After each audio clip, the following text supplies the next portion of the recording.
It is a first in television history, I guess we could say, because never before have these two pillars of economic thought faced off on live television. It is time for what we're calling Paul versus Paul. On the one side, Representative Ron Paul has been a pioneer of fiscal conservatism, the face of debt reduction and small government, a hero to the Tea Party. And far on the other side of the spectrum, our guest host, Professor Paul Krugman, a spokesman for activist government, a believer in deficit spending, and this generation's voice for economic liberalism. Gentlemen, welcome. We want to get right to the core here of your disagreement. We're going to begin with Congressman Paul. Representative Paul, you know where Professor Krugman stands. What would you say is wrong, or what would you disagree with in terms of his view of government? Well, he believes in big government from what I read and hear, and I believe in very small government. I emphasize personal liberties. I don't like a managed economy, whether it's through central economic planning or monetary policy or even Congress doing it. So it's a completely different philosophy that markets are supposed to work, in a natural way. I want a natural rate of interest. I don't want the government or the Federal Reserve fixing the rate of interest. That's a price fixing, and wage and price controls never work, so pricing the cost of money doesn't work either. And this idea that somebody or some group might know what the proper amount of money should be or what the proper rate of interest should be is sort of presumptuous. I don't know where they get this knowledge, and Hayek called it a pretense of knowledge. They pretend they know, but they really don't. So when we talk about electing a president or a Congress to run the economy better, they're missing the whole point. Okay. Governments aren't supposed to run the economy. The people are supposed to run the economy. Well, what's wrong, Professor Krugman, with leaving the government out of the equation? Well, there's certain things, you can't leave the government out of monetary policy. If you try to think, we're going to just let it set itself, it doesn't happen. The government is actually always, the Federal Reserve, the central bank, is always going to be in the business of managing monetary policy. If you think that you can avoid that, you're living in the world as it was 150 years ago, right? We have an economy in which money is not just green pieces of paper with faces of dead presidents on them. Money is the result of the financial system. It includes a variety of assets. We're not even quite sure where the line between money and non-money is. It's kind of a continuum. And look, history tells us that, in fact, a completely unmanaged economy is subject to extreme volatility, subject to extreme downturns. I know there's this legend that people like, probably you, Congressman, have, that the Great Depression was somehow caused by the government, caused by the Federal Reserve, but it's not true. The reality is that was a market economy run amok, which happened repeatedly over the past couple of centuries. You do need, I'm a believer in the market economy. I'm a believer in capitalism. I want the market economy to be left as free as it can be, but there are limits. You do need the government to step in to stabilize. Depressions are a bad thing for capitalism, and it's the role of the government to make sure that they don't happen, or if they do happen, that they don't last too long. Congressman Paul, we've been talking a lot about inflation here on the set today, and it's a policy that Professor Krugman is really saying that the Fed should put forward. In other words, we need a little inflation in this economy to get things going. What do you say to that? Well, inflation is theft. You're stealing value from people who save money. So if you have a 2% or a 10%, the value of the currency is lost. And it really destroys an important feature of the economy, and that is savings. Savings tells us something, and it tells us if capital is available. This notion that capital can come out of the expansion of the money supply is remote. Now, Professor Krugman indicates that we just want to go back 100 years or so. That is not exactly true. We'd like to improve on what was like back then, but he wants to go back 1,000 years or 2,000 years, just as the Romans and the Greeks and all other countries debased their currency. They didn't have a computer. This idea that we need a Federal Reserve to run things, well, federal or a central bank, that's just a modern era. Now Representative Paul, can you clarify, what do you mean by go back 1,000 years? Is that fair? Clarify what you mean by that. What did the Romans do to their currency? The Byzantine Empire had a gold standard for 1,000 years, and they did quite well, and they didn't fight wars. But the Roman Empire eventually destroyed their currency. They put in wage and price controls before. They diluted the metals. They inflated. They thought wealth could come by fooling the people. Who would want today, if they had 10 years to send their kid to college, would they put their money in gold coins or a treasury bill making 1 or 2%? They can't keep up with the inflation or the devaluation of the currency. There'd be nothing there. Nobody puts their money in a 10-year bond. Okay. I am not a defender of the economic policies of the Emperor Diocletian. So let's just make that clear. No, well, you are. In a way, you are. No, that's exactly what you're defending. I'm a defender of the economic policies that we followed after World War II that produced the best generation of economic growth that this country has ever experienced. We had a set of policies that provided, there was mild inflation, there was effective government regulation of the financial system so that it didn't go wild the way it did after we lifted those regulations. We had fiscal policy that stimulated the economy when it was needed.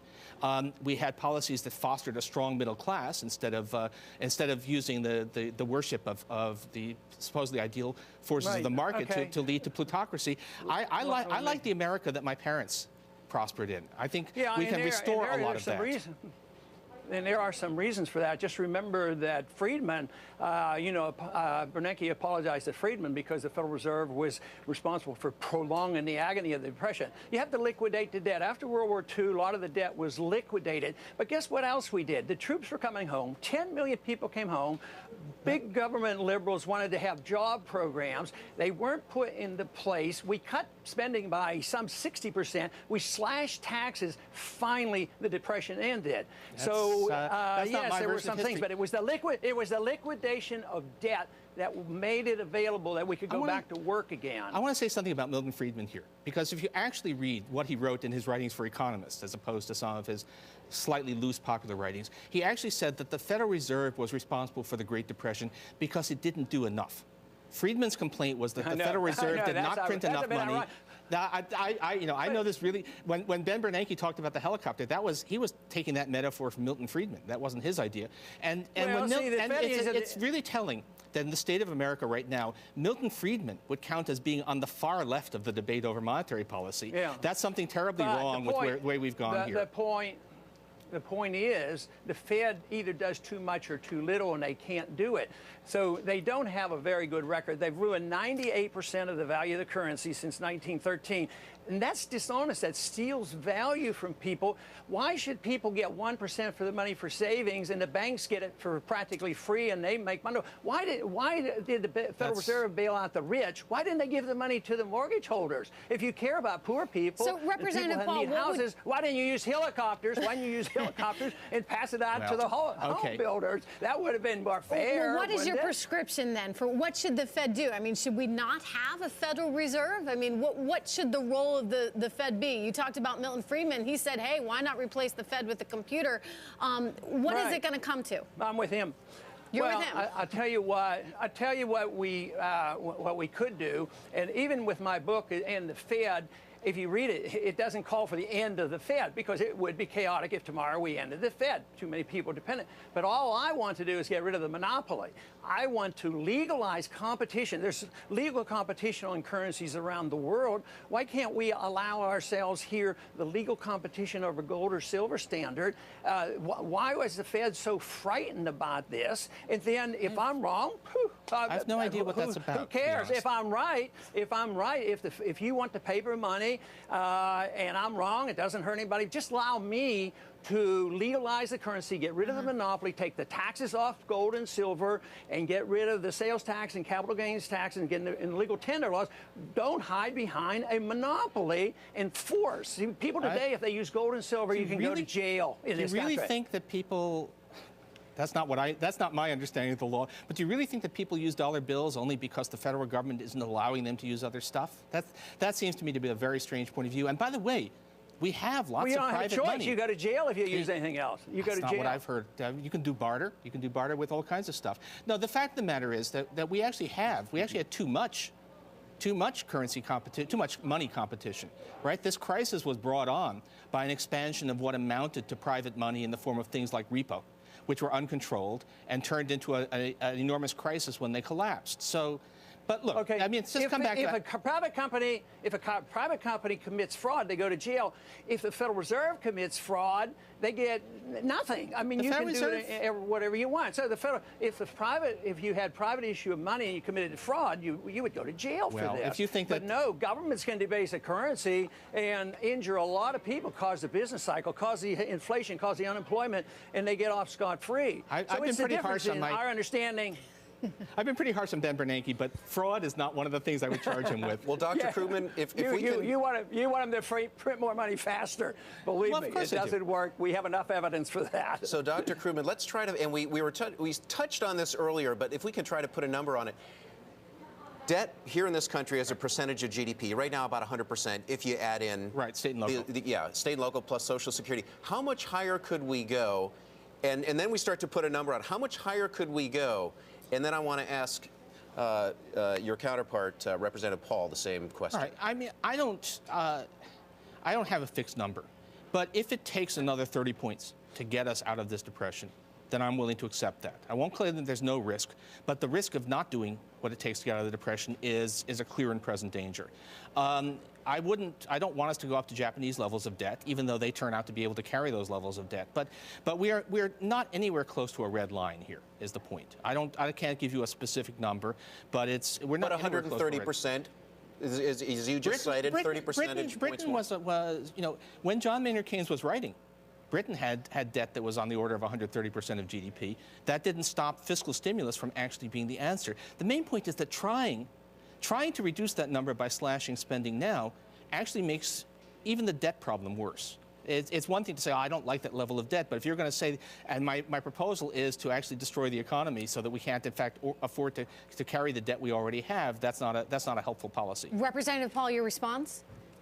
Well, he just ignores the fact that we did better after World War II when we did reduce the debt and the spending. But no, one thing I can't agree with him is we don't know the precise date. We don't know whether it's 110, 130. It could be tomorrow on some other event because there is a subjective factor involved. And we are sort of given a leeway because the world still trusts our dollar. I agree with him.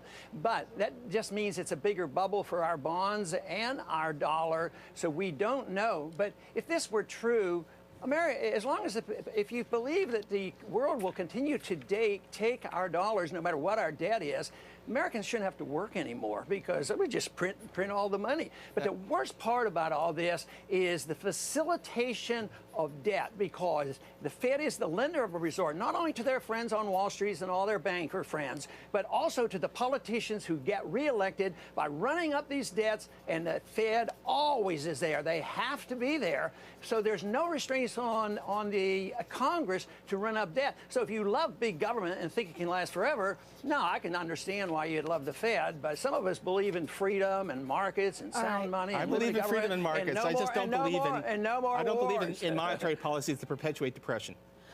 We're going to leave it there. We're going to have much more with